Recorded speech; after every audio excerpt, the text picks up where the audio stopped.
Góðan daginn. Ráðherra, kæru gestir, gaman að sjá okkur öll í dag. Ég heiti Lilja og sé samskiptamál fyrir Orku náttúrunnar. Fékk þann heiður að vera fundastjóri hér í dag. Eitt praktískt atriði, við ætlum að bjóða aftur upp á veitingar hérna frammi eftir ráðstefnuna og vona að þið sjáu ykkur fært að staldra aðeins við og njóta þeirra og taka samtali með ykkur á eftir. Við erum ofsalega ánægð að sjá okkur öll í dag. Vonaði njótið næsta rúma klukkutíma með okkur. Okkur er ekkert að vanbúnaði þegar ég ætla bara að fá að kynna fyrsta á svið Áslaugu Örnu Sigurbjörnsdóttur, ráðherra Háskóla iðnaðar og nýsköpunar, en nýsköpun er ein af áherslupunktunum hér. Gjörðu svo vel, Áslaugu Örna.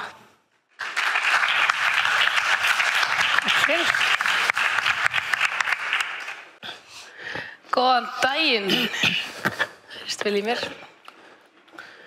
Gaman að vera með ykkur hérna í dag.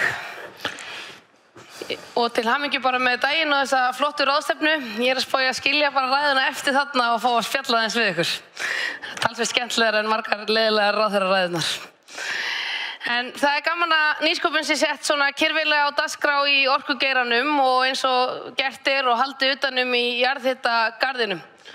Og þegar ég byrjaði sem nýsköpunarráðherra þá var oft sagt að við varum alltaf að nota sömu fyrirtækin sem dæmi hvað við værum að gera vel í nýsköpunargeiranum og okkur vantaði ennþá fleiri dæmi og við værum að sjá að við værum kannski loksins að sjá árangur í því að við værum að búa til 4 öflugar stoðir í hagkerfinu okkar.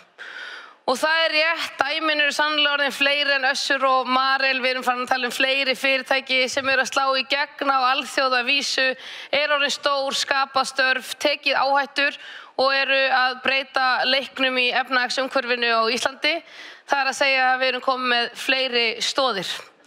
Og það má líka segja þau fyrirtæki sem staðsetja sig í jarðhitagarðinum eins og Carbfix, Vaxa og Climeworks, þar sem er verið að byggja á nýsköpun til þess að leita lausnum framtíðarinnar og samfélagsins, nýta krafta Íslands og einstakt tækifæri til þess að skapa lausnir. Og það er ótrúlega gaman að sjá hvað er mikið að gerast í umhverfi nýsköpunar á Íslandi. Ég held að okkur hefði ekkert alveg óra fyrir því hversu framalega við stæðum og hversu margar góðar sögur við getum sagt á þessum tímapunkti fyrir nokkrum árum síðan. Og auðvitað get ég farið tilbaka í ræður stjórnmálamanna alveg frá því að ég var það bil að fæðast þegar þeir segja að við þurfum að fjölga stoðum efnahagslífsins. En við erum loksins að sjá það að hugvitið er orðið að raunverulegri stoð. Við erum búin að sjá það að hugverkaiðnaður er búin að tvöfaldast í útflutningstekjum á síðustu 5 árum og er núna eina útflutningsgreinin sem vex umfram verðbólgu á síðustu 6 mánuðum. Og þetta skiptir gríðarlegu máli. En þetta kemur ekki alveg úr lausu lofti og við þurfum alltaf að skoða og hugsa hvernig við getum best búið hnútana, hvernig við búum til samspilið og hvaða samstarf er mikilvægt til þess að umhverfi fyrirtækja sé með besta móti og sé samkeppnishæft hér við önnur lönd og fyrirtæki velji að vaxa og dafna hér. Þar kemur margt inn í, hvort sem við erum að hugsa orkuna og náttúrun okkar eða tæknina, við sem hugsa mannauðinn og skólana, menntunina eða hvaða innvið sem við hugsum að þá tengir það allt saman í því að allir þessir innviðir skipta máli gagnvart því að byggja raunverulega upp land sem stendur mjög framarlega og er að grípa tækifæri þegar kemur að nýsköpun. Og eitt er að standa framarlega í dag og við höfum tekið gríðarlega mikið af góðum ákvörðunum til þess að tryggja samkeppnishæfni Íslands. En við megum aldrei staldra við og vera bara ánægð og ég geti rætt við ykkur hér þær ákvarðanir sem við höfum tekið. Heldur þurfum við alltaf að horfa fram á veginn af því að við erum einfaldlega í samkeppni við önnur lönd og það eru allir að hlaupa skónum í þessum business. Og eins og þið vitið sem tengist orkumálunum og jarðhitagarðinum og þið hjá ON að þá er einfaldlega nýsköpun drifkraftur umhverfisvænna lausna. Og er algjör lykill þáttur þegar kemur að því að leita nýrra lausna, gera betur og ná meiri árangri, hvort sem horft er til orku nýtingar, loftslagslausna eða annarra. Og við sem erum í stjórnkerfinu að byggja umhverfið og leyfa hugmyndum einstaklinga að vaxa dafna, okkar hlutverk eingöngu að reyna að búa til umhverfi sem lætur hugmyndir verða veruleika. Og það getum við gert með skattalegum hvötum, stuðningi, við getum gert það með því að styrkja menntakerfið, tryggja það að hér fái sérfræðingar, en það eru margir aðrir innviðir líka sem við þurfum að huga að. Og eitt af því sem við vinnum núna að í mínu ráðuneyti til að mynda aðgerðaáætlun í gervigreind. Það fyrsta aðgerðaáætlun Íslands í gervigreindamálum og eitt af þeim atriðum sem ég var kannski að vísa í hér áðan þar sem við megum ekki verða eftir á. Þar sem við verðum að gæta samkeppnishæfni okkar við önnur lönd og hvernig við ætlum að nýta gervigreind til þess að ná meiri árangri fyrir Ísland. Og það tengist mörgum þáttum, það tengist sjálfbærri þróun, það tengist aukinni skilvirkni, það tengist því að minnka sóun hjá hinu opinbera eða í orkugeiranum og öðrum atvinnugreinum. Það tengist því líka að nýta orkuna betur. Það getur tengst því hvernig við styðjum við frumkvöðla, hvernig við bætum menntakerfið, hvernig við veitum betri heilbrigðisþjónustu og svo geti ég áfram talið. Og aðgerðaáætlunin í gervigreind sem verður kynnt á næstu vikum verður ekki þannig plagg að það verður eitt plagg sem verður lagt fram á þinginu og þá aðgerðaáætlunin í gervigreind komin. Heimurinn breytist einfaldlega það hratt að það væri óásættanlega aðgerðaáætlun því við verðum alltaf að geta brugðist við og bættum betur. Og við þurfum bæði að eiga fólkið og mannauðinn í því að mæta þessum áskorunum. Hvort sem það getu í þessum greinum sem tengjast tækni og raunvísindum, þekkingu í að nýta tækni sem tengt orkumálum til dæmis og fleira. Og við þurfum þess vegna að geta og þorað að tengja gervigreindina inn í skólakerfið ekki síst. Af því að við sjáum að það orðið gat á milli kennara og nemenda sem ég hef bara raunverulegar áhyggjur af. 70% nemenda eru farin að nota gervigreind dagsdaglega við viðfangsefni dagsins á meðan einungis 4% kennara eru að gera það. Og þetta gat óásættanlegt þegar menntakerfið okkar á að einmitt að vera að styðja nemendur í þeim áskorunum sem þau eru að fást við og þau lífi sem þau búa í og ekki síst undirbúa þau undir tækifæri framtíðarinnar. Og gervigreindin eitt verkefni en við erum líka að vinna að sjálfbærri iðnaðarstefnu. Og hún tengist nú aldeilis því sem þið eru að setja á dagskrá hér í dag og ekki annað að segja en að hringsnúist það sem jarðhitagarðurinn einmitt Það hvernig við getum nýtt hlutina betur, gert betur, sótt fram fyrir iðnað og framleiðslu í landinu á grundvelli gilda nýsköpun og sjálfbærni og það verður mjög gaman að vinna þetta með atvinnulífinu og sjá hvar við getum sett fram markmið, ýtt á stuðning annarra ráðuneyta það að bæta sífellt umhverfið. En umræðan ekki síst ekki bara tæknina og ekki bara mannauðinn og skólana eða nýsköpuna umhverfið. Það verður bara einfaldlega að vera til næg orka til þess að mæta ýmsum þeim áskorunum og tækifærum sem við stöndum frammi fyrir. Og það eins og þetta sé svona eitthvað feimnismál að við getum einhvern veginn bara ekki sagt að já, við þurfum meiri orku. Og þetta hefur verið bitbein of lengi í fast í umræðu og við höfum bara einfaldlega ekki náð þeim árangri sem við ættum að gera til þess að sækja fram og grípa þau tækifæri sem bíða. Og sumir segja að það þarf í raun ekki meiri orku, já, þá erum við ekki að gera ráð fyrir því að einhver tækifæri eða uppbygging eða fyrirtæki hafi komið af því að það var ekki til orka. Við vitum ekki af þeim tækifærum sem við mistum.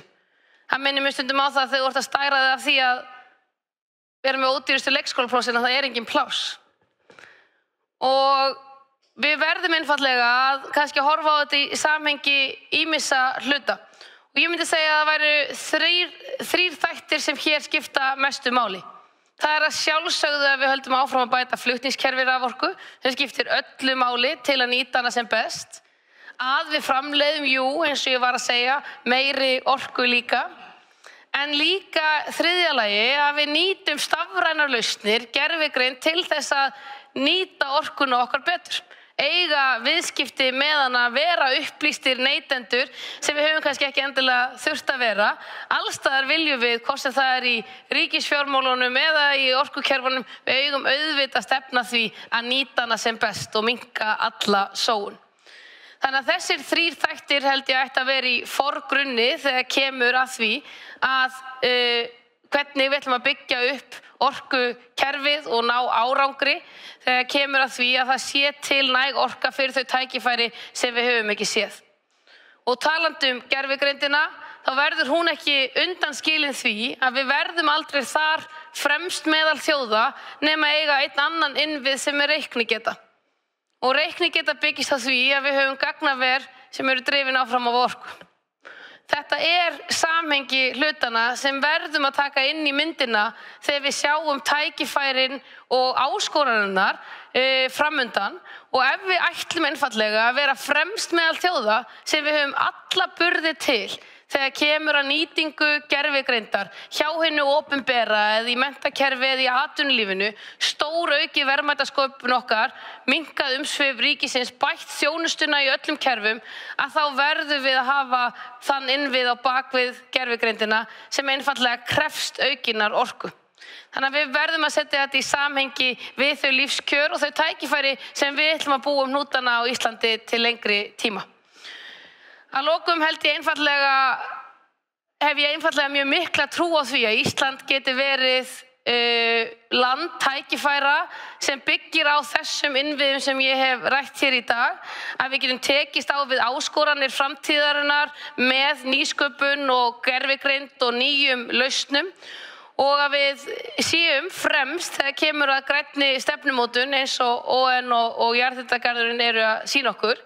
Ísland einfaldlega gæti verið miðstöð hugvits, orku og framfara, tenging á milli Bandaríkjanna og Evrópu með átta sig á því að við ætlum að búa til hlutina, sækja fram og búa til verðmæti en ekki að regluvæða allt í spaðis og Evrópa. Takk fyrir mig.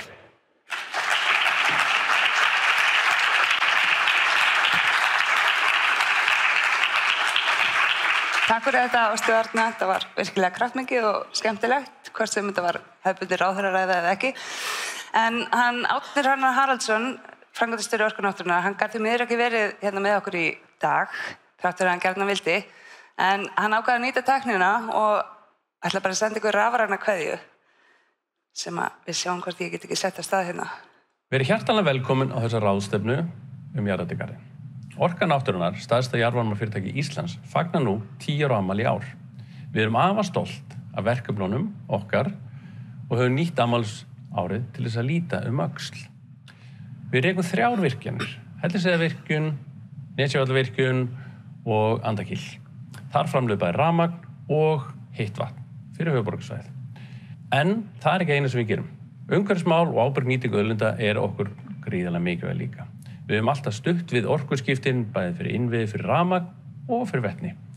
Einnig vinnum við markvisst að kolefnishlutleysi og landgræðsluverkefnum. Nú, í dag áherslan á nýsköpun og sjálfbærni sem birtist skýrt í jarðhitagarðinum. Þar sem hringrásarsamfélagið að sjálfsögðu alltaf í forgrunni. Við erum afar stolt af þeim verkefnum sem hafa vaxið þar og sjáum fram á að fá ný verkefni sem munu halda líka áfram að vaxa innan jarðhitagarðsins. Ég vona að ráðstefnu verði bæði fræðandi og veiti innblástur. Njótið dagsins, takk fyrir mig.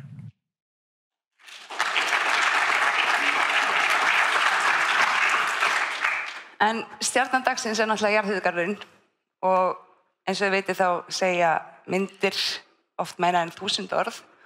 Þannig að við ákváðum að leyfa ykkur að koma aðeins í heimsókn eins langt og þannig hérna sitjandi í grósku.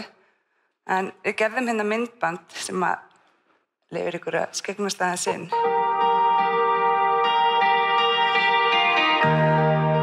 Jarðhitagarðurinn. Heitur reitur til nýsköpunar. Á rúmlega 100 hektara svæði við Hellisheiðarvirkjun stendur jarðhitagarður Orku náttúrunnar. Í þessum græna iðngarði höfum við byggt upp samfélag framsækinna fyrirtækja sem skilja mikilvægi hringrásarhugsunar. Hér nýta þessi fyrirtæki auðlindir svæðisins á ábyrgan og ábatasaman hátt. Og uppbyggingin enn í fullum gangi. Í jarðhitagarðinum að finna stöðugan straum endurnýjanlegra auðlinda. Þar á meðal rafmagn, jarðhitavatn, jarðhitagufu og heitt og kalt vatn, auk gastegunda eins og koltvísýring. Jarðvarminn sem notaður í kjarnastarfsemi orkunáttúrunnar í eðli sínu endurnýjanleg auðlind. Við orkuvinnsluna jarðhitavatn nýtt til framleiðslu á bæði rafmagni og heitu vatni, en að því loknu vatninu dælt aftur niður í jarðhitageyminn, þar sem það hitnar á ný og hægt að endurnýta það aftur og aftur. Samstarf okkar við fyrirtækin í jarðhitagarðinum felur í sér að unnt verður að fullnýta raforkuna og fjölnýta auðlindastrauma virkjunarinnar. Ábyrg nýting auðlinda okkur hjartans mál. Fyrirtækin á svæðinu ekki aðeins beintengd virkjuninni. Þau hafa einnig kost á að tengjast hvert öðru og samnýta þannig auðlindir, innviði og þjónustu, öllum til hagsbóta. En fremur felast tækifæri í því að vinna saman að betri nýtingu innan jarðhitagarðsins, þannig að affall eða úrgangur eins fyrirtækis geti orðið að verðmætum annars. Saman hjálpumst við að finna ný tækifæri til bættrar nýtingar og grípa þau. Öll þau fyrirtæki sem nú starfa í jarðhitagarðinum hafa vaxið upp af öflugum nýsköpunarsprotum. Við tökum ungum nýsköpunarfyrirtækjum opnum örmum því við vitum að það þeirra lausnir sem munu móta framtíð okkar allra. Taktu þátt í sjálfbærnivegferðinni. Velkomin í jarðhitagarðinn.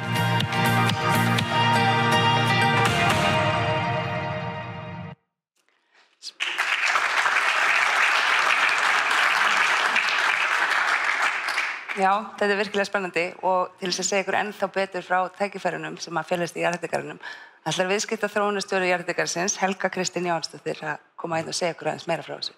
Takk fyrir að koma. Ég heiti Helga Kristín og viðskiptaþróunarstjóri jarðhitagarðs og erindi mitt heitir Tækifærin í jarðhitagarði. Ég ætla að fara aðeins yfir hugmyndafræðin í garðinum, auðlindirnar á svæðinu, verkefnin sem þar nú og svo kynna 2 spennandi verkefni sem eru í vinnslu. Eins og þið heyrðuð í myndbandinu áðan, þá eru sjálfbærni, ábyrg nýting auðlinda og samfélagsleg ábyrgð samofin menningu onn. Þetta okkur sannarlega hjartans mál. Og þarna var líka komið inn á að hringrásin í rauninni hluti af okkar framleiðsluferli. Það kom upp hugmynd fyrir svona 10 árum síðan innan onn að það væri hægt að nýta auðlindirnar á svæðinu ennþá betur með því að bjóða fleiri aðilum inn á svæðið. Og þannig varð í rauninni jarðhitagarðurinn til. Þær auðlindir sem á svæðinu eru fyrir utan landsvæði tryggt aðgengi að orku. Þarna jarðhitavatn af ýmsu hitastigi, jarðhitagufa, hitaveituvatn, kalt vatn af ýmsu hita- og gæðastigi en það fullt af köldu, fersku, tæru vatni upp á Hellisheiði. Þarna gastegundur frá virkjuninni á borð við vetni og koltvísýring. Þarna aðgangur að Carbfix aðferðinni og steinefni á borð við kísil. En af hverju kjósa fyrirtæki að staðsista sig í jarðhitagarði? Það eru ýmsir kostir sem fylgja því að vera upp á heiði, meðal annars beintenging við virkjun, bæði raforka og jarðhitavatn. Og þarna byggist upp sameiginlegir innviðir sem auðvitað bara stækka eftir því sem samfélagi stækkar. Fyrir utan það, þá þarna aðgengi að hringrásar samfélagi. Hvað meinum við með því? Það mikilvægt að vinna með fyrirtæki sem hugsa á svipaðan hátt og þú. Þarna eru fyrirtæki sem að sjálfbærni og hringrásar hugsun þeim líka hjartans mál.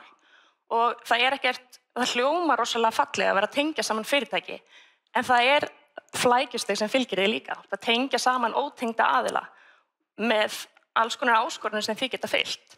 Þannig að þar skiptir máli að samskipti og samstarf séu í öndvegi. Staðsetningin góð þó við séum upp á Hellisheiði. Maður aðeins 20 mínútur upp á Hellisheiði frá Reykjavík. Við 30-40 mínútur niður í djúpsjávarhafnir, annaðhvort í Reykjavík eða Þorlákshöfn og Keflavíkurflugvöllur í klukkutíma fjarlægð. Það mikil sérfræðiþekking á svæðinu. Fólk í virkjunum þekkir auðvitað bæði auðlindirnar á svæðinu vel og kerfi og þetta hefur nýst þeim fyrirtækjum sem á svæðinu vel. Bæði þegar þau eru að byrja smátt og svona gera sína fyrstu tilraunir en ekki síður þegar þau eru að starta upp nýjum verksmiðjum með þeim áskorunum sem því fylgir. Og síðast en ekki síst það þetta tækifæri til vaxtar. Fyrirtækin hafa öll byrjað smátt og fengið tækifæri til að stækka og jafnvel stækka aftur. Bæði Vaxa og Climeworks hafa stækkað 2 svar innan Jarðardagarðs. Það eru núna 4 fyrirtæki í Jarðardagarði. Það Climeworks. Þau eru leiðandi á heimsvísu í kolefnisföngun úr lofti. Í sínum framleiðsluferlum þá nota þau jarðhitavatn sem leitt til þeirra frá virkjun. Eftir notkun þetta vatn sent upp í virkjun þar sem það notað aftur til að framleiða heitt vatn fyrir höfuðborgarsvæðið. Koltvísýringurinn sem þau hafa fangað blandaður við vatn áður en honum dælt niður í jörðina í samstarfi við Carbfix þar sem hann steingerist. En í stað þess að taka þetta vatn upp úr bara auðlind frá grunni þá þetta í rauninni umfram vatn af kæliturnum orkunáttúrunnar. Þannig þetta svolítið svona hugsunin sem á bak við Jarðardagarð, að reyna að margnýta þessa auðlindastrauma sem á svæðinu. Climeworks byrjuðu árið 2017 með þessa einingu sem við sjáum hérna vinstra megin sem heitir Arctic Fox.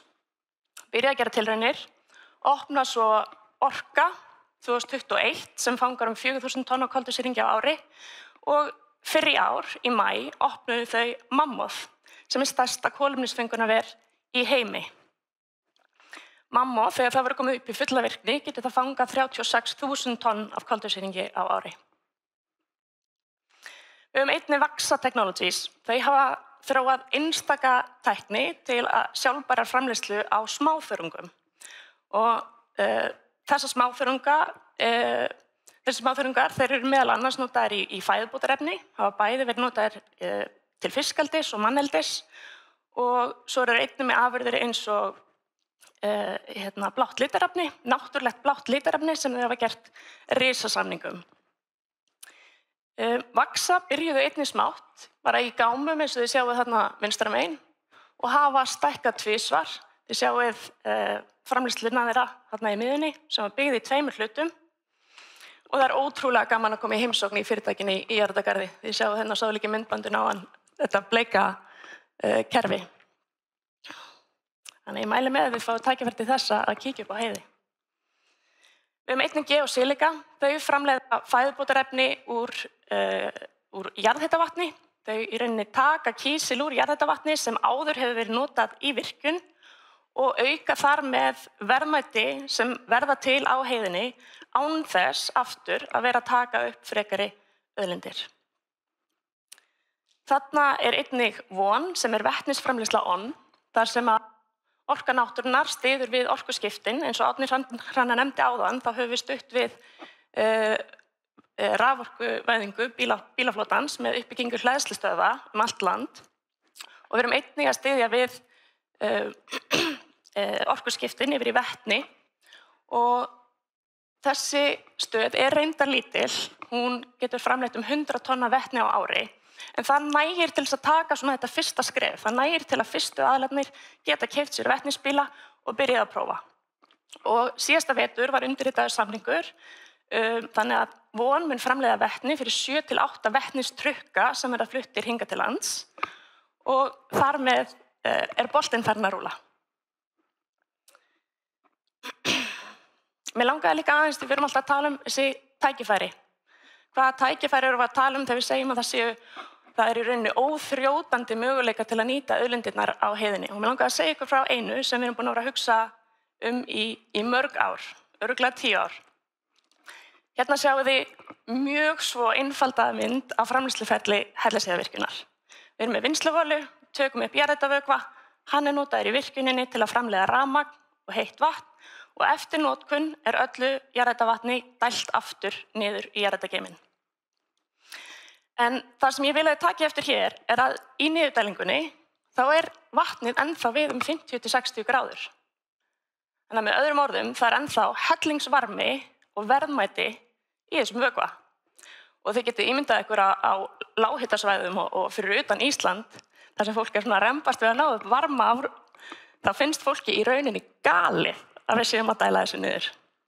En að það væri kjörið að nota þetta í einhvers konar verkefni, til dæmis baðlón. Og við erum að vinna í verkefni með Hveradölum, baðlón í Hveradölum. Þetta hérna dalur í rauninni við hliðin á skíðaskálanum í Hveradölum, svona svo þið áttið ykkur aðeins á staðsetningunni. Og þar verið að hugsa baðlón í þessari einstöku staðsetningu með sjálfbærni í öndvegi eins og önnur verkefni í jarðhitagarði. Og þetta yrði meðal annars fyrsta og eina lónið á Íslandi sem farið hefði gegnum umhverfismat. Það er búið að fara í gegnum umhverfismat með þetta baðlón.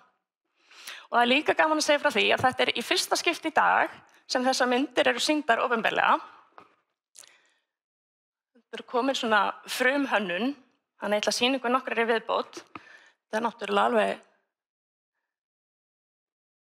æðislegt og ég hlakka til og vonast til þess að geta baðað mig þarna einhvern tímann. Og báðir aðilar er að vinna í þessu verkefni hörðum höndum og vonast til þess að þetta verða veruleika. Annað verkefni sem við erum að vinna í er nýsköpunarkjarni ON.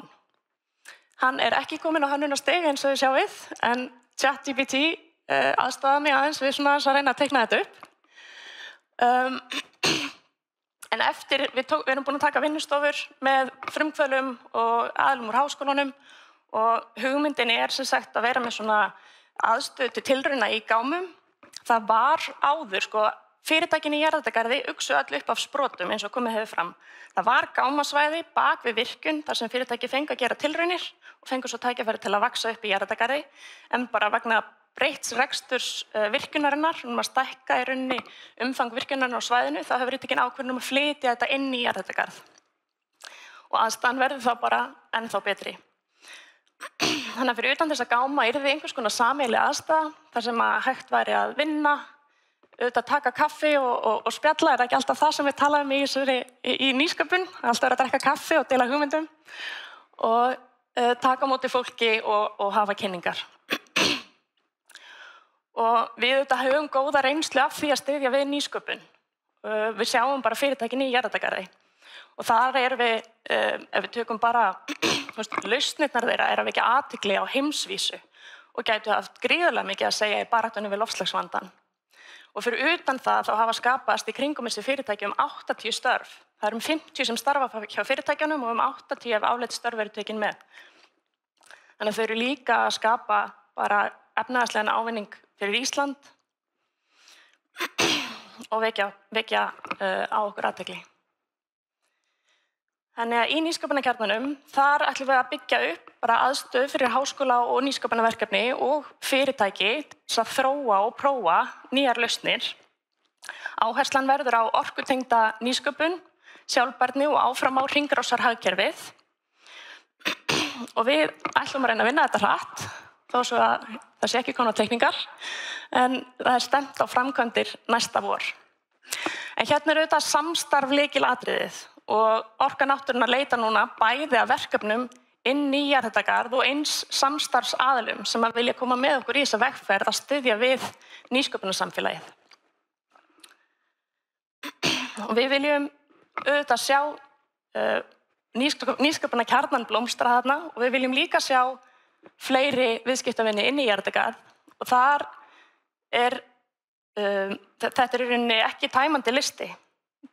Mögulegir framtíðar viðskiptavinni jarðhitargarðs, þarna væri frábært að fá eitthvað vænt og grænt, landbúnað eða rækt, ferðaiðnað eins og til dæmis lón, einhvers konar vistvæna efnisframleiðslu, gagnaver, þörungarækt, einhvers konar rafeindatækni eða orkugeymslu, rafeldsneyti eða frekari föngun, nýtingu eða förgun á koltvísýringi.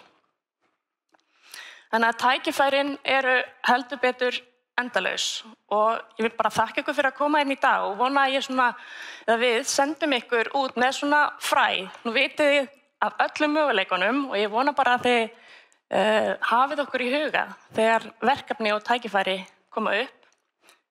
Því þetta í rauninni kemur okkur öllum til góða. Takk fyrir kærlega.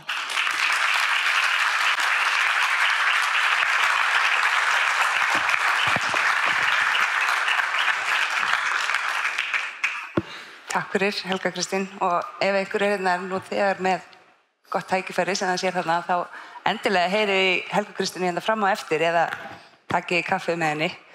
En við værum í rauninni ekkert, Jarðhitagarðurinn án okkar samstarfsaðila og við fengum 2 fyrirtækjana til þess að koma inn og segja okkur sína sögu. Kristinn Hafliðason, framkvæmdastjóri Vaxa Technology, hann ætlar að byrja þetta og segja okkur frá þeirri vegferð sem þeir hafa verið í undanfarin ár og gríðarlegri stækkun. Gjörðu svo vel, Kristinn. Takk.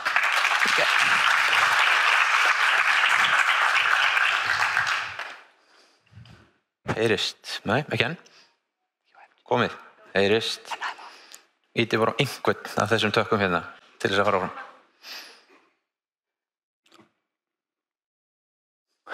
Þetta er ég. Hæ, ég heiti Kitty. Alltaf kallað Kitty. Einu skiptin sem ég kallaði Kristinn, eða síðast skiptin sem ég kallaði Kristinn, ég var 11 ára, ég var nýbúinn að brjóta vasa inn í stofu hjá mömmu. Alltaf Kitty Hafliða. Ég er framkvæmdastjóri hjá Vaxa Technologies. Vaxa þetta er logoið okkar. Hitt logoið var frá fyrirtæki sem heitir Hárækt, sem alveg brilljant fyrirtæki sem að rækta gras eða salat og selur undir vörumerkinu Vaxa.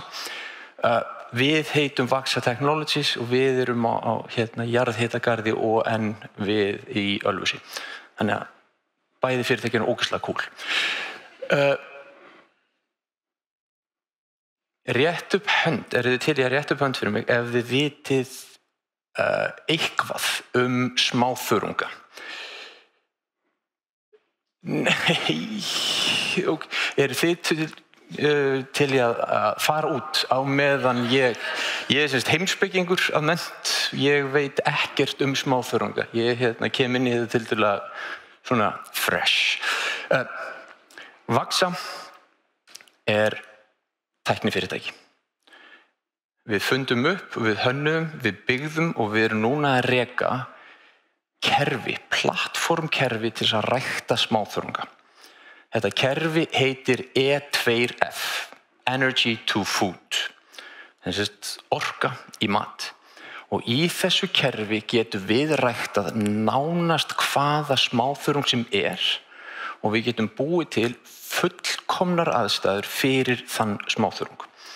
Sem þýðir að bæði verður framleiðnin í kerfinu okkar verður umtalsvert betri heldur en þekkist í þessum smáþörungaheimi og gæðin í smáþörungunum verður umtalsvert meiri. Það er engin galdur, við erum ekki að nota erfðabreytta þörunga en svoleiðis, það er bara við getum gefið þörungunum fullkomnar aðstæður. Þegar við segjum orka í mat, þá erum við raunverulega að tala það að við erum upp á Hellisheiði að rækta bíómassa sem að við getum notað sem mat. Og svona spurningin eða að við fáum yfirleitt svona smá annarkvort glott eða menn skilja ekki alveg hvað við eigum við með að segja að þeir setja það í mat. Út af því að vissulega það sem við tökum út úr kerfunum okkar græn drulla.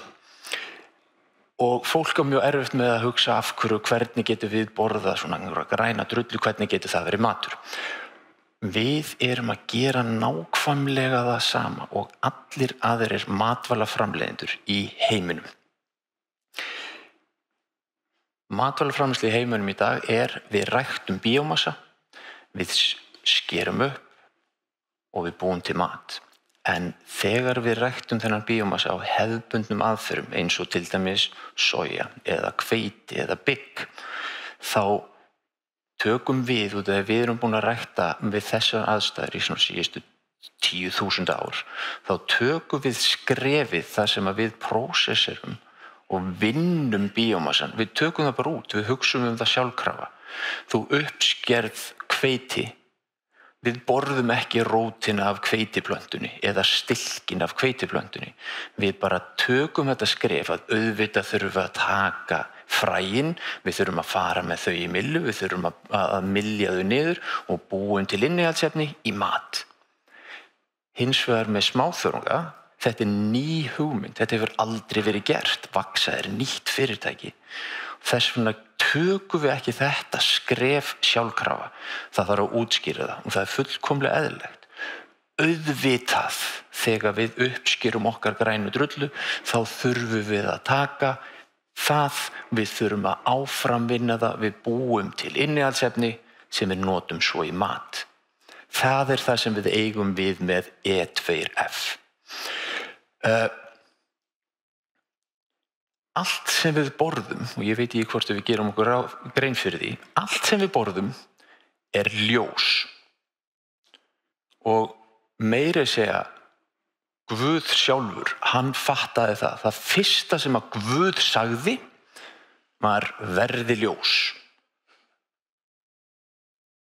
Ástæðan fyrir því allt sem við borðum ljós að allt sem að öll matvæli sem að við innbyrðum byggð á ljóstillífun. Hver mann eftir ljóstillífun úr 7. bekk?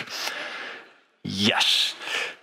Það að segja, það eru til lífverur sem að nota orku sem að fá yfirleitt úr sólinni til þess að binda koltvísýring og vatn í bíómassa. Þetta ferli losar síðan súrefni. Þörungar ljós til lífandi lífverur.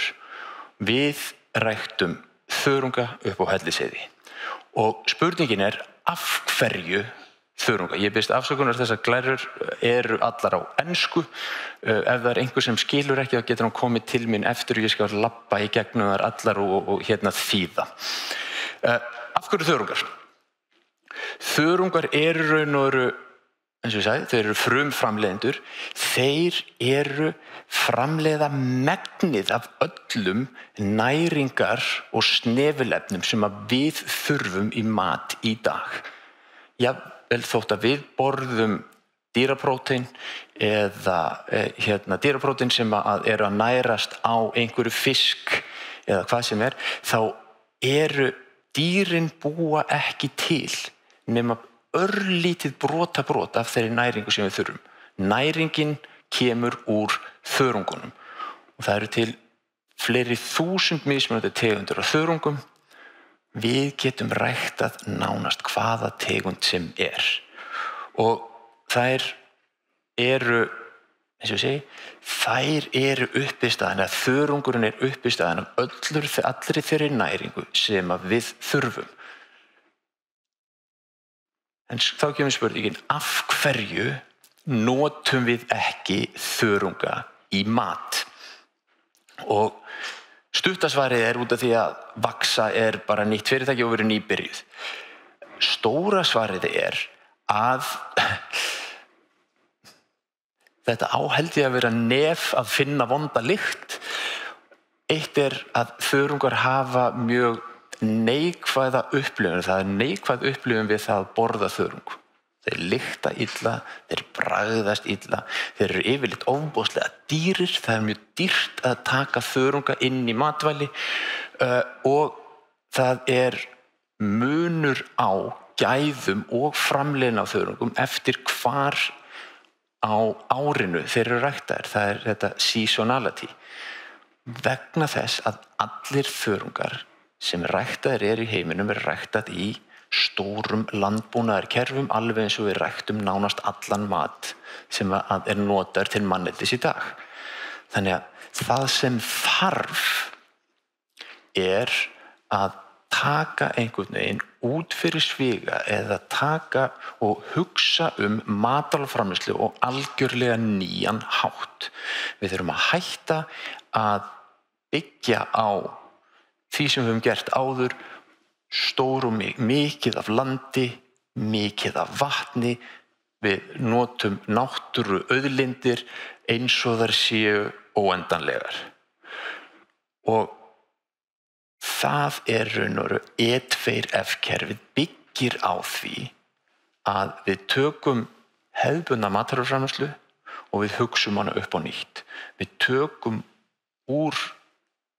plokkum út þörfina á öllum þessum resources eru auðlindir, náttúrulegar auðlindir. Þá kemur spurningin, af hverju völdum við Ísland? Svarið mjög einfalt og það raunur jarðhitagarðurinn á Hellisheiði. Helga Kristín raunur útskýrði nákvæmlega hvað við gerum og af hverju við erum á jarðhitagarðinum. Þetta bara nákvæmlega það sem að hún sagði. Við erum á jarðhitagarðinum vegna þess að þar getum við tengst beint við virkjunina. Takk. Við fáum marga orkustruma, við fáum rafmagn, við fáum kalt vatn til þess að rækta þörunginn, við fáum heitt vatn, við fáum kælivatnið beint frá þeim, við leigjum landi frá þeim og ON búið að vera alveg ótrúlega indælt, þægilegt og gott og skilningsríkt gagnvart litlu startup fyrirtæki sem að byrjaði í gámi, sjáuði svarta gáminn sem þarna á miðri mynd. Þar byrjuðum við, þetta gámurinn sem var á myndinni hjá Helgu, sem var inni í garðinum á virkjunni. Við byrjuðum smá og enn kom og aðstoð okkur alveg gríðarlega, sýndi okkur raun og veru. Ég fatt ekki enn hversu mikinn skilning þeir sýndi okkur út af því við vorum svo rosalega heimsk þegar við vorum að byrja. Við gerum öll mistök sem hægt að gera, en við gerum þau strax og við lærðum að þeim, þannig að þess vegna erum við orðin stór núna. Þannig að jarðhitagarðurinn eru ástæðan fyrir því að vaxa til.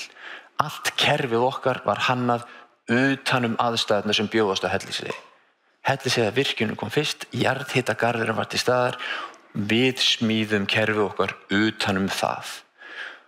Og núna og ég tek undir með Helgu Kristínu að kerfið okkar, þetta var opnað í National Geographic núna í nóvember með það sem var verið að tala kerfið okkar. Það rullukúl og það alveg ofboðslega flott gaman að koma þangað upp yfir og sjá kerfið í eigin persónu. Það engin samur eftir að hafa komið og kíkt. Þannig að ef þið hafið áhuga, getu og vilja, þá þekk ég gaur sem hægt að hringja í til þess að fá smá túr. Og við raun og veru í kerfinu okkar, þá við komin þannig, við byrjuð að framleiða smáþörunga sem hafa enga lykt, ekkert bragð. Við getum framleitt þeim í þau gæðum sem að þarf til þess að geta nýtt inn í hvaða matvæli sem og hérna eru nokkur dæmi hvernig við nýtum þörungun okkar sem innihaldsefni í mat. Það sem kemur síðan ofan á, og mér langar bara svona aðeins að monta mig, að vegna þess að við í fyrsta og eina skipti matvælarframleiðsla sem með neikvætt sótspor, þá við líka búin að fá vottaðar kolefniseiningar fyrir framleiðsluna sem við með. Þannig að við ekki bara að búa til bíómassa eða sem að við búum til innihaldsefni til þess að nýta í mat, heldur við líka með kolefniseiningar sem bundnar framleiðsluna okkar upp á Hellisheiði. Og fyrir utan það, ég hlakka brjálæðislega til að koma í þetta lón upp á heiði og þetta raunveruleg ljósmynd. Þessi norðurljós upp á Hellisheiði reglulega, þannig að það að baða sig í lóni og vera með þetta útsýni held ég að sé stórkostlegt, þannig að ég hlakka til. Við vaxa og alveg ofboðslega stolt og ánægð með það að vera fyrsti leigjandinn í jarðhitagarði ON á Hellisheiði. Takk fyrir mig.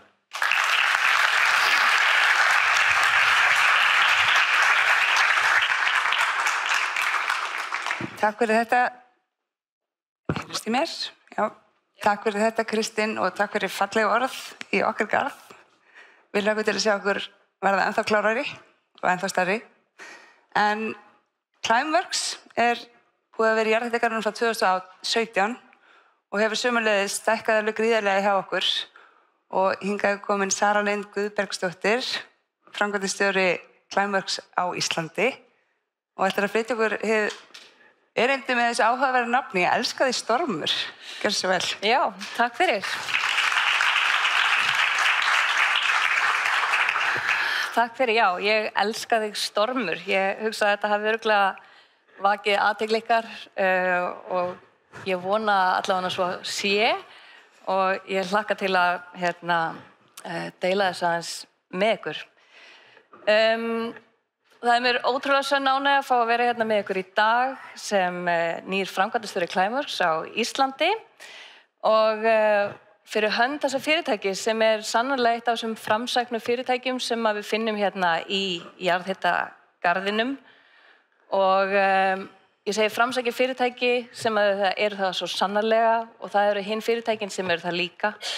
Þau eru ekki eina fyrirtækið, og við erum framsækin öll sem erum þarna í þeim skilningi að öll höfum við staðið frammi fyrir því að berjast í mótlæti og mótvindi. Við höfum tekist á við alls konar mistök og áskoranir sem við fengið að læra af.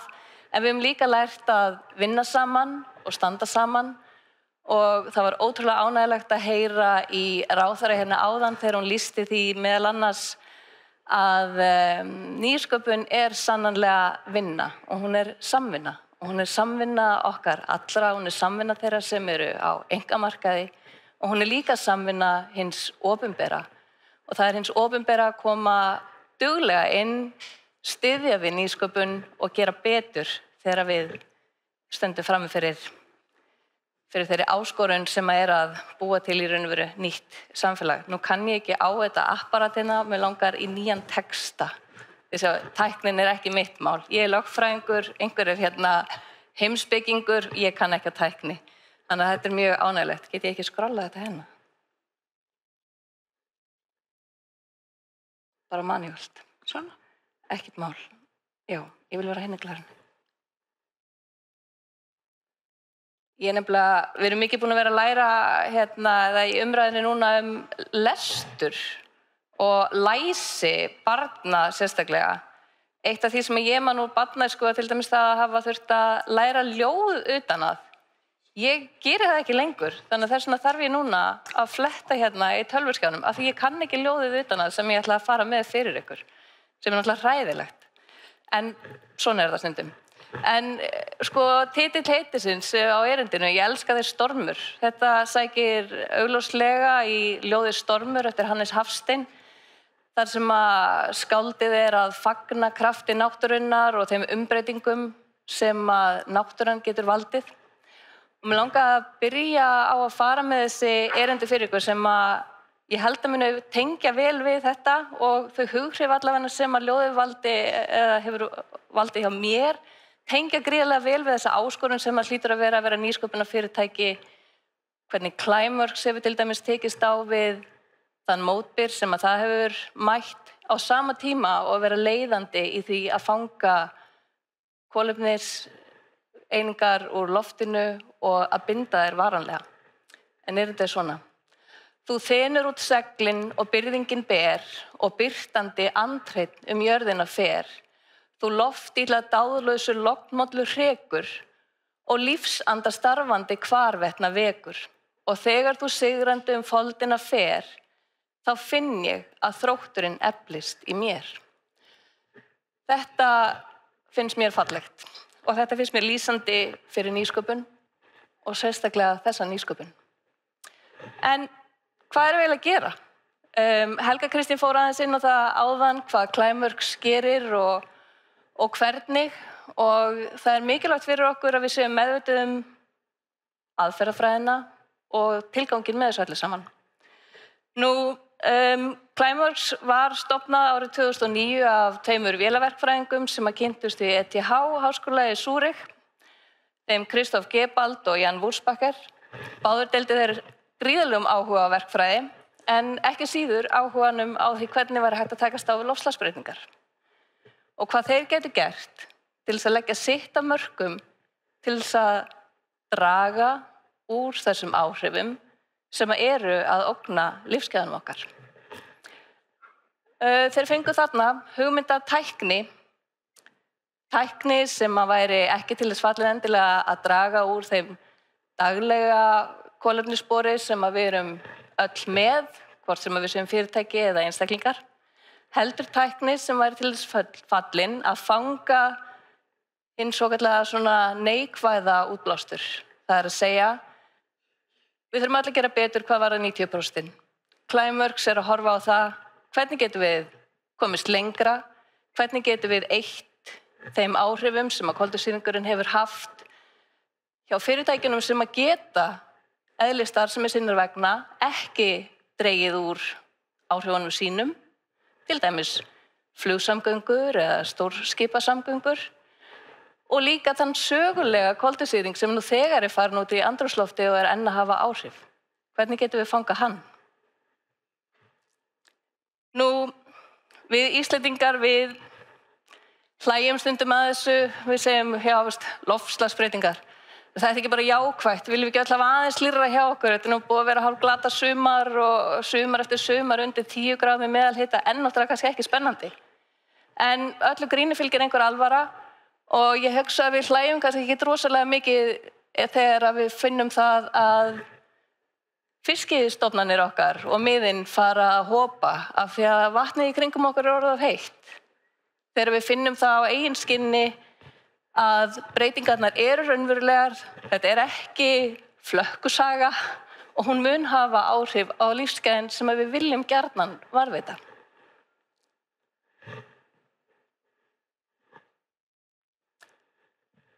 Ok, af hverju Ísland?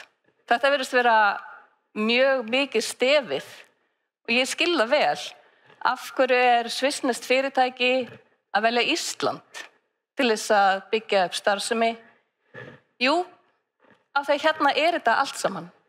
Ísland í sjálfu sér algjört gósen land fyrir svona nýsköpun og fyrir þessa ótrúlegu tækni. Til þess að geta gert þetta vel og með það markmið sem að alltaf verið að byggja á að framleiðslan verksmiðjan sjálf, hún sé að sjálfsögðu með eins lítið kolefnisspor og hægt Hvað þurfum við þá? Jú, við þurfum endurnýjanlega orku, bæði í rafmagni og í hitaveitu. Heitt vatn og gufa gegna lykilatriði í framleiðslunni og hana fáum við svo sannarlega hjá vinum okkur í ON á jarðhitagarðinu. Og það ekki nóg með það að hér séu þessi endurnýjanlega orkugjafar til staðar. Hérna eru líka til staðar aðrir leiðandi sérfræðingar sem eru fremstir á sínu sviði við að binda koltvísýringinn varanlega.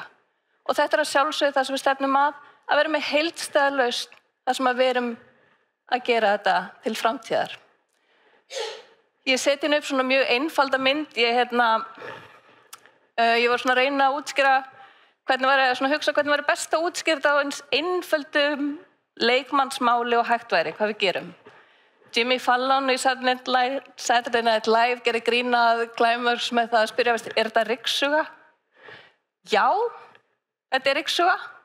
Munið eftir Rainbow-ryksugunum sem varu verið að selja í Faransölu. Þeir eru kannski mörg svo ung að þið kannski munið ekki eftir. En þar var einmitt svona ryksuga sem að dró alla drulluna upp í vatn, svona vatnstang, þar sem okkar svo hreinsað allt jukkið. Þetta ekkert ósvipað. Við erum með risastórar viftur þar sem við drögum inn koltvísýringinn. Það ekki reynda rokið sem hjálpar okkur þar. Við þurfum að nota viftur.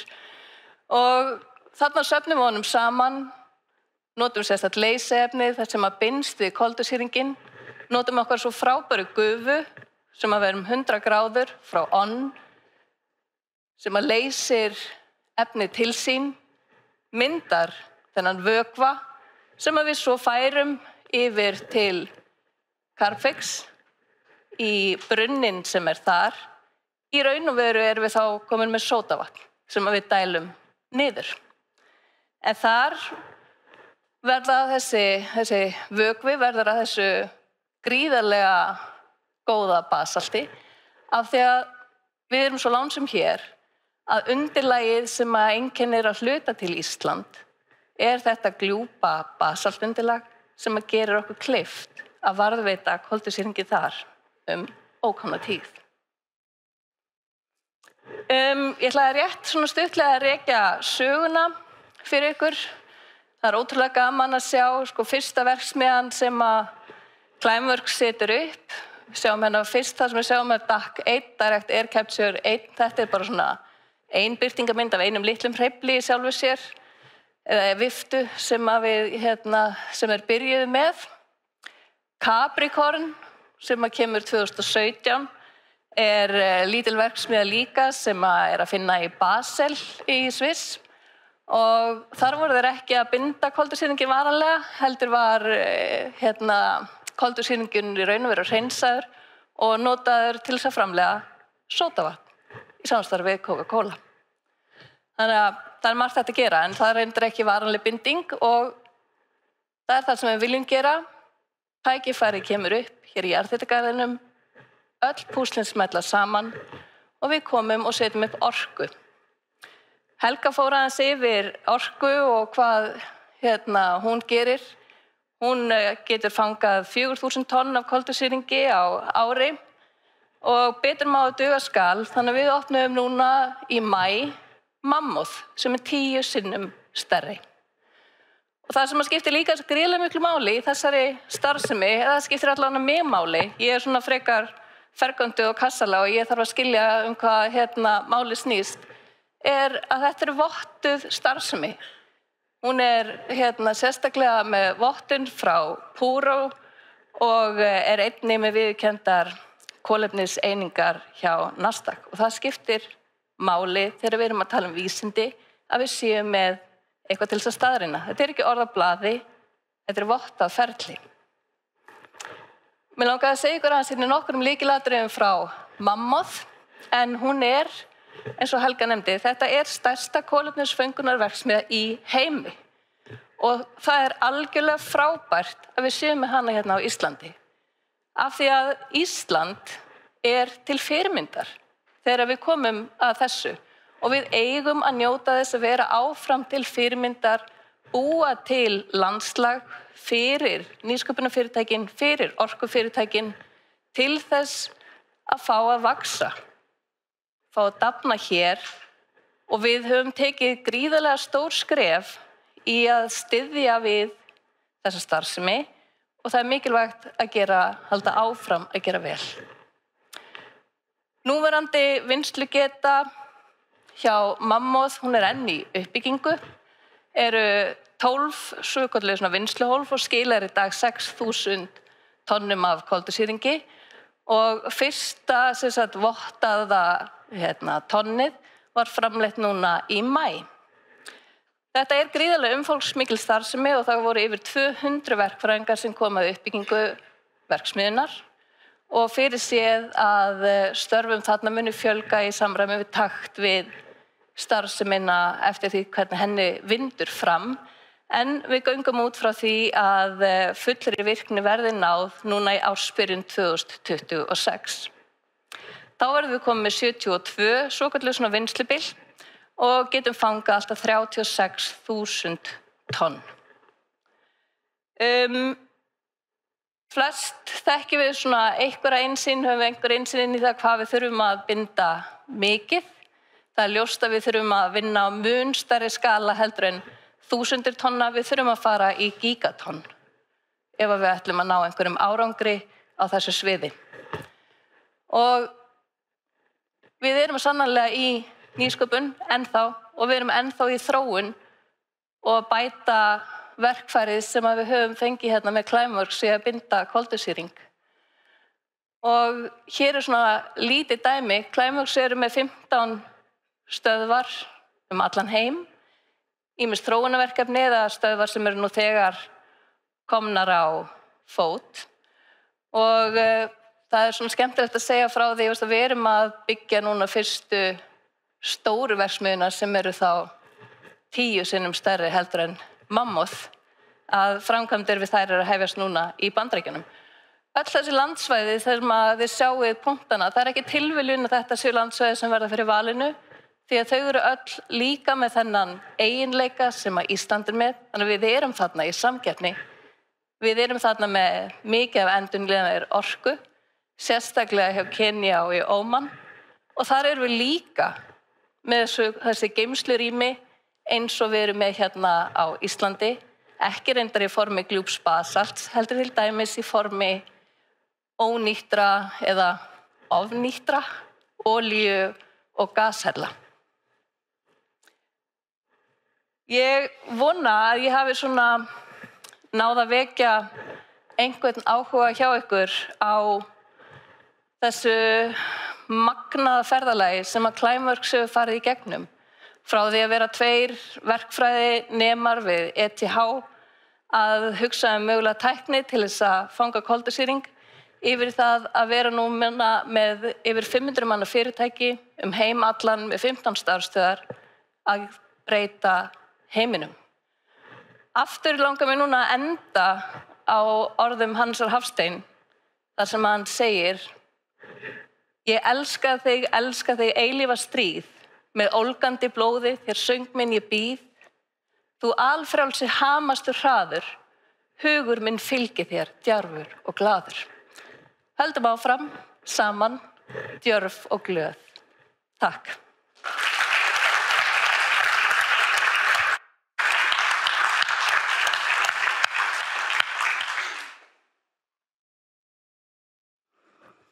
Já, halló, finnst ekki mér núna?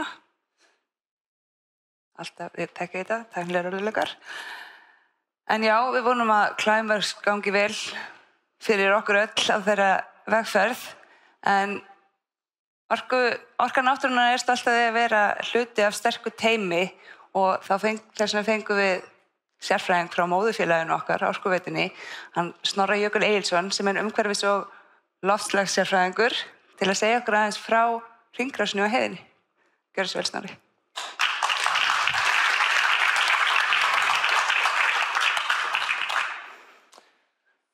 Takk fyrir það, Lilja. Hringrásin á heiðinni, á Hellisheiðinni, á 110... Nei, náðu þið tengingu núna, ég var svo stoltur af þessu titli. Já, ég heiti Snorri Jökull Egilsson og vinn hjá Orkuveitunni sem sérfræðingur í loftslags- og umhverfismálum. Og mitt hlutverk er svolítið bara að taka hlutina saman, setja það í samhengi, setja okkur markmið, marka stefnu og þess háttar. Og í dag ætla ég svolítið að ræða jarðhitagarðinn og Hellisheiðarvirkjun í samhengi við bara stóru umhverfismál heimsins, en líka stóru umhverfismál og samfélagsmál Hellisheiðarvirkjunar. Þannig að ég ætla að byrja aðeins á Hellisheiðarvirkjun. Þetta er hún og hún var gangsett árið 2006. Og síðan þá hafa komið ýmsar áskorunir í rekstri hennar og það var kannski 3 atriði sem ég ætla að nefna hér varðandi hana. Þegar jarðhitavökvi virkjaður, þá komu upp gosmjónum. Þetta getur verið mjög mismunandi milli jarðhitasvæða. Til dæmis hjá okkur á Hellisheiðinni þá erum við með CO2 og H2S. CO2 er þessi gróðurhúsalofttegund sem við þekkjum öll og svo er H2S eggjafnykurinn sem við þekkjum líka. Þetta eru fréttir sem komu fyrir 10-15 árum síðan. Það var bara raunverulegt vandamál. Þetta gas, H2S, sem var að koma úr virkjuninni og var að berast til Hveragerðis og jafnvel Reykjavíkur. Og þetta var eitthvað sem þurfti að bregðast við. Nú, lausnin við þessu var Carfix. Einnig kallað á sínum tíma Sulfix, en tæknin snýst það að fanga CO2 og H2S í vatni, leysa þau upp og dæla þau niður aftur í auðlindina. Þannig að þetta var leyst. Svo var jarðskjálftavirkni, örvi jarðskjálftavirkni. Árið 2011 þá hófst niðurdæling við Húsmúla.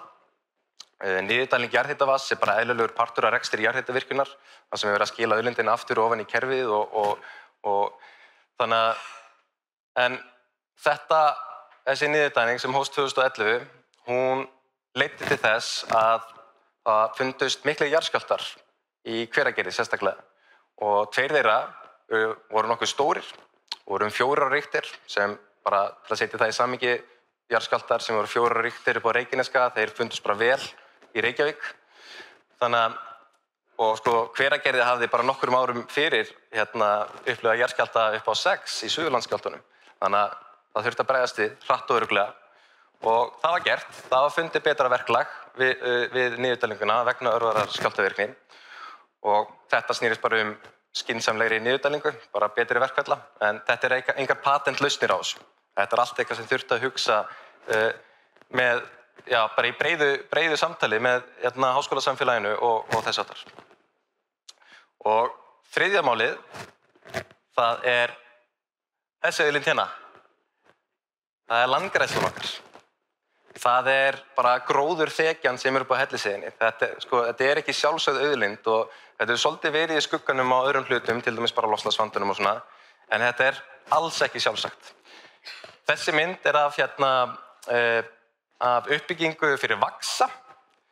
Þarna er verið að taka upp gróðurtorfur fyrir vaxastöðina og ég meina fyrir bara ekki svo mörgum árum þá fór svona gróðurþekja yfirleitt bara í landfyllingu. En með Magneu, sem er okkar frábæri landgræðslustjóri, þá fann hún aðferð til þess að nýta gróðurinn frekar. Þannig að þegar við tökum upp svona gróður, og það er mikið rask sem fylgir til dæmis jarðhitavirkjunum eða bara allri starfsemi, að byggja vegi, setja upp fasteignir, hvað sem er, mikið rask. Fyrir jarðhitavirkjanir þá er þetta kannski mestmegnis sporplön, það eru vegir sem fylgja öllum lagnaleiðum og þess áttar, þannig að það er líka mikið rask sem fylgir jarðhitavirkjunum og þá er mikilvægt að vanda til verka. Nú, þetta er til dæmis framkvæmdasvæði og lagersvæði fyrir upp á Hellisheiði, en með því að nýta jarðveginn þá er hægt að umbreyta þessu. Þetta þarf ekki að líta svona út, en það var alls ekki sjálfsagt heldur. Þannig að við fundum leið til þess. Þannig að þetta er alveg frábært verkefni sem snýst líka að skila auðlindinni. Ekki taka auðlindina og farga henni í einhverja landfyllingu eða hvar sem það nú er. Svo, núna ætla ég að tala stóru umhverfismálin í heiminum. Þannig að þetta voru þessi 3 stóru umhverfismál fyrir Hellisheiðarvirkjun, en það eru kannski 6 stóru umhverfismál í heiminum. Það er í fyrsta lagi bara mótvægisaðgerðir í loftslagsmálum. Nú, við þekkjum Carbfix, Climeworks, þetta eru svona augljósir kostir í mótvægisaðgerðum og loftslagsmálum, sem sagt að minnka losun. Svo erum við með aðlögun að loftslagsbreytingum, sem sagt loftslagsbreytingar geta verið í formi aukinnar úrkomuákæðar, bara meiri rigning á hverjum tíma, eldingaveður, hækkandi sjávarmál og fleira. Og við meira að segja kynntumst eldingaveðri upp í Hellisheiðarvirkjun árið fyrir 3 árum minnum mig. Og það var rekstrarstopp þá og það svona líka vakt okkur aðeins til lífsins. Við vorum byrjuð á þessari vinnu að meta allar þessar loftslagsáhættur, en það virkilega kom okkur á stað í þessari vinnu. Til dæmis bara varðandi þetta, þá er mjög stórt mál varðandi bara landbúnað í heiminum. Það eru loftslagsbreytingar, hækkandi sjávarmál eða úrkomuákæði eða hvað sem það nú er. Vaxa til dæmis er að fara að vera stór lausn í þessu. Þau eru ekki jafn viðkvæm fyrir svona almennum veðurfarsbreytingum eins og bara akrar sem eru nálægt sjávarmáli. Það er bætt vatnsnýting. Það er bara almennt upp á Hellisheiði. Þá erum við að vinna í því og líka bara í vatnsveitunni. Það er hringrásarhagkerfi. Minni mengun, sem við sáum áðan, með föngun á H2S. Og svo er það verndun líffræðilegs fjölbreytileika. Þannig að þetta snýst bara að taka minna landsvæði. Við erum ekki að taka landsvæði frá dýrum og lífríki og svo framvegis. En það sem jarðhitagarðurinn snýst er hringrásarhagkerfi. En auðvitað höfum við áhrif á alla hina flokkana líka á sama tíma. En þetta sem sagt hringrásarhagkerfi, þetta snýst bara það að auðlindir jarðar eru ekki óþrjótandi og innan hringrásarhagkerfis þá erum við að nýta auðlindina aftur og aftur og aftur og eins og Helga Kristín kom inn á áðan, þá snýst þetta svolítið það. Við erum með jarðhitaauðlind sem við erum að skila aftur til auðlindarinnar, en hversu oft getum við nýtt hana? Ekki bara einu sinni, kannski 2, 3, 4 sinum eða 5 sinum. En svona setur umhverfisstofnun bara til að sýna ykkur hvað hringrásarhagkerfi er þetta upp. Og þar ertu með efst uppi auðlindina. Þetta getur verið járngrýti, plast, you name it. Og hún fer í framleiðslu, sölu og dreifingu, notkun og svona hefðbundna leiðin var að þetta enda í förgun. En hjá okkur þá er þetta kannski ekki þannig að við erum með einhverja svona eins og auðlind úr einhverju námugreftri sem er síðan unnin frekar og síðan er framleitt einhver var úr henni og svo hún notuð og síðan henni fargað eins og við þekkjum bara með úrgangin okkar. Heldur er jarðhitaauðlindin þannig að við notum hana og svo skilum við henni aftur í auðlindina. Þetta snýst bara svo mikið hversu oft og hversu vel getum við nýtt hana. Þannig að Í jarðhitagarðinum þetta bara þarna. Bara komin í vinnslu, nýta hana aftur, selja hana aftur og aftur. Þú veist, þetta getur verið bara eins og jarðhitaauðlindin okkar upp á Hellisheiði, hún upp undir 200 gráður.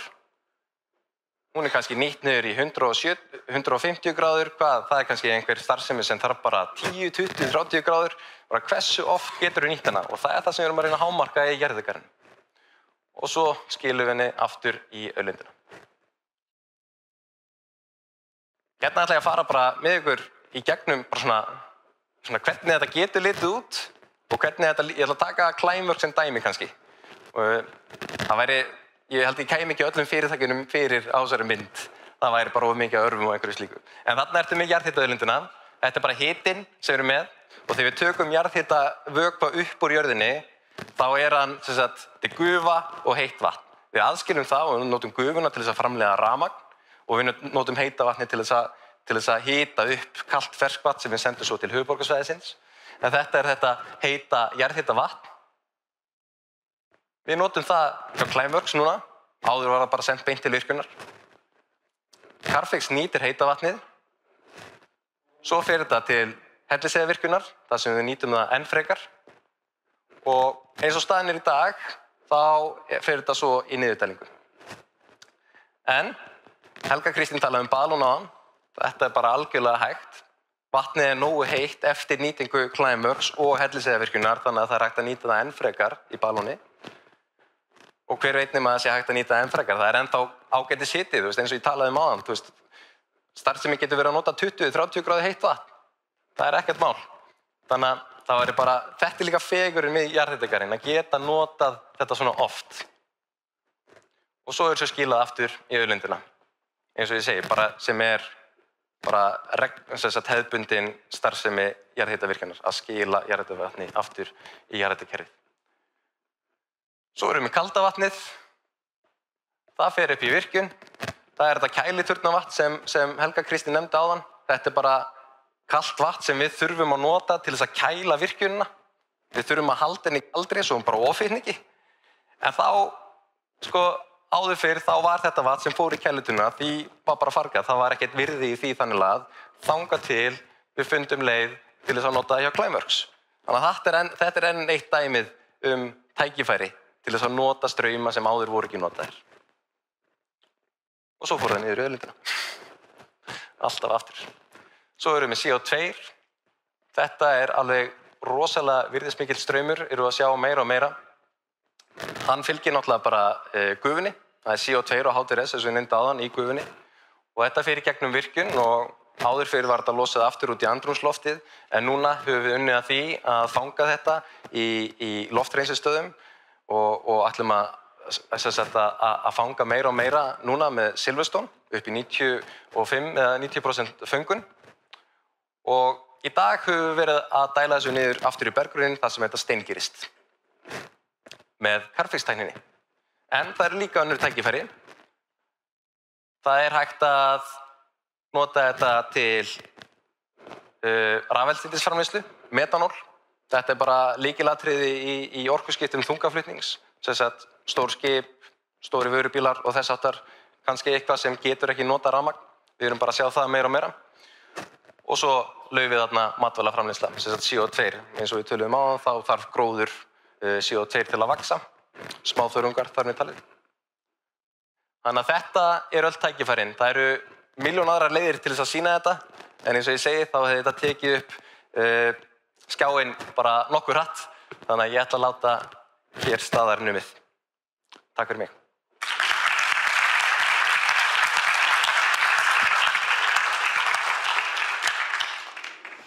Takk fyrir þetta, Snorri. Virkilega fróðlegt hjá þér. Eins og öll erindin sem við höfum fengið að heyra hérna í dag.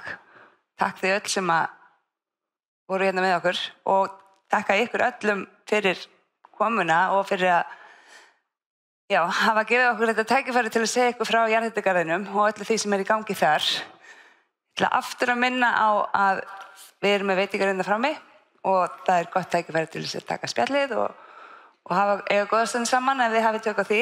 En til þess að loka þessu fyrir okkur og taka þetta aðeins saman forstjóri Orkuveitunnar, Sævar Freyr Þráinsson, kominn hingað Ég segi takk fyrir mig og takk fyrir komuna. Gjörðu svo vel, Sævar.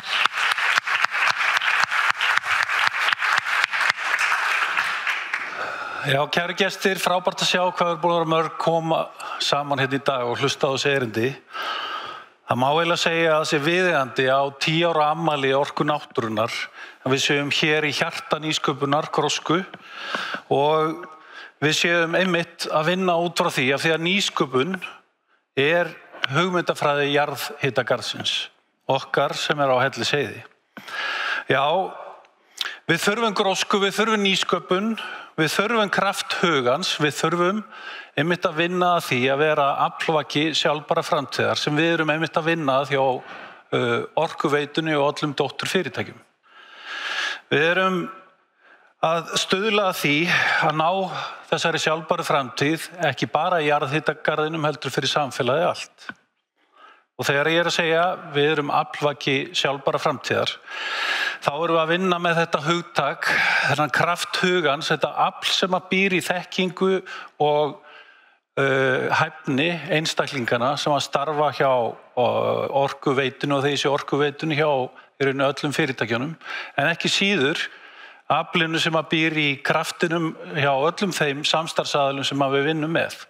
Og þegar við erum að leggja áherslu á það að vera aflvaki sjálfbærninnar til framtíðar, þá erum við að leggja áherslu á það að við séum einmitt að stuðla að árangri annarra. Stuðla því að við séum að ná árangri fyrir loftslagið, fyrir umhverfið, fyrir viðskiptalífið, fyrir viðskiptavinnu okkar, fyrir samstarfsaðilina og þannig náum við árangri þannig að við séum í rauninni að stuðla að því að verðmætasköpun framtíðarinnar sé í rauninni að skila sér í því að við getum náð árangri. Og þetta kallar á það að við séum að leysa alls konar verkefni. Í dag talað að það sé orkuskortur. Við þurfum að leysa það. Og við þurfum að komast á þann stað að geta framleitt nægilega mikið af orku sem við erum sannarlega að keyra á það verkefni til þess að geta farið að huga að orkuskiptum. En við viljum hugsa lengra og viljum hugsa það hvernig við getum verið að stuðla að því að tryggja að við getum farið að hugsa það sem við köllum straumhvörfin. Straumhvörfin gága út á það að við erum að sjá ótrúlegt tækifæri fyrir Íslands samfélag, hvernig við getum unnið að því að Íslands samfélag geti þróast enn lengra og verið samkeppnishæft til framtíðar. Og það það sem við sjáum, einfaldlega viðskiptavinni, möguleika, dæmi þá fenguð að heyra hér, sem eru byrjuð að mæta í jarðhitagarðinn okkar, sem að geta stuðla að því að vera einmitt aflvaki sjálfbæra framtíðar. Og það svo fallegt að sjá þegar vísindafólk, viðskiptafræðingar, verkfræðingar, verkamenn nýta hugvit sitt saman að því að reyna að skapa þessa sjálfbæru framtíð sem við erum að vinna að. Við erum afskaplega stolt af jarðhitagarði Orku náttúrunnar og það lifandi birtingamynd þessara hringrásarhugsunar sem við þurfum, sem að heimurinn þarfnast og við ætlum okkur að ná árangri með. Já, Sameinuðu þjóðirnar settu fram markmið það að eitt af því sem við þyrftum væri einmitt svona grænir iðngarðar. Og við erum að sjá græna iðngarða verða til á Íslandi og við erum svo stolt af því að vera að stíga skrefin áfram með jarðhitagarðinn af því að hann algjör birtingamynd þessara hringrásarhugsunar þar sem við viljum hámarka nýtingu auðlinda, lágmarka sóun eins og Helga Kristín fór svo framúskarandi vel yfir með okkur áðan. Og mér langar að þakka ykkur öllum fyrir þáttöku í þessari ráðstefnu. Hlakka til að spjall við ykkur hérna frammi og eftir með góðum veitingum. Og það hvernig við ætlum að stuðla að áfram að verðmætasköpun með öllum þessum framúskarandi fyrirtæki sem hér eru og þeim fyrirtæki sem við getum sótt áfram inn í jarðhitagarðinn bara eitthvað sem að færa okkur til þess að vakna ótrúlega spennt alla daga. Já, í lok síðustu viku kom út skýrsla samkeppnishæfni Evrópu. Í raun nokkuð svört skýrsla, yfir 400 síður, ég hvet ykkur til þess að lesa hana. hún nokkuð svört það hvað Evrópa þarf að gera ef við ætlum að geta verið í fremst í flokki. Birtingarmynd þess sem við þurfum að gera